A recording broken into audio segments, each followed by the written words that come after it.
கடலூர் மாவட்டத்தில் தொடர் மழை காரணமாக குடியிருப்பு பகுதிகளை மழைநீர் சூழ்ந்திருக்கிறது. இது தொடர்பான கூடுதல் விவரங்களை வழங்குகிறார் செய்தியாளர் கண்ணதாசன்.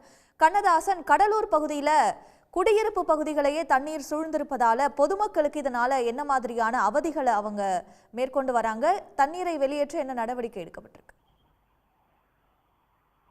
கடலூர் மாவட்டத்தில் நள்ளிரவில் இருந்து அதிகாலை வரை தொடர் மழை பெய்தது.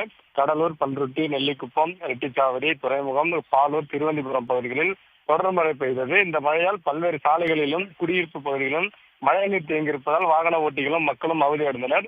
குறிப்பாக கடலூரில் இருந்து திருவந்திபுரம் செல்லும் சாலையில் கேஎன்பேட்டை பகுதியில் மழைநீர் சூழ்ந்து கொண்டதால் வாகன ஓட்டிகள் பெருமளவு அவதியடைந்தனர். கடலூர் திருப்பாதுரியூர் பகுதியில் தையல்நாய் நகர், நாகம்மாள் நகர் உள்ளிட்ட பல்வேறு குடியிருப்பு பகுதிகளில் மழைநீர் சூழ்ந்திருப்பதால் மக்கள் வீட்டை விட்டு வெளியே வர முடியாமல் தவித்து வருகின்றனர்.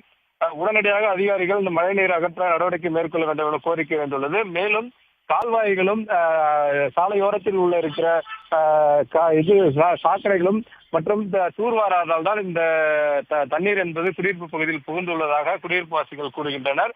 இதனால் இப்ப தற்போது மழை விட்டதால் கொஞ்சம் கொஞ்சமாக தற்போது தண்ணீர் என்பது வடிந்து கொண்டு வருகிறது.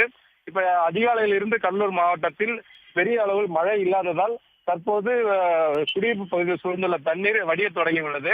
மேலும் மழை பெய்தால் குடியிருப்பு பகுதியில் தண்ணீர் சூழாதவாறு நடவடிக்கை எடுக்க வேண்டும் என பொதுமக்கள் கோரிக்கை வைத்துள்ளனர். விவரங்களுக்கு நன்றி கண்ணதாசன். உடனுக்குடன் செய்திகளை தெரிந்து கொள்ள சன் நியூஸ் பெல் ஐகானை கிளிக் பண்ணுங்க.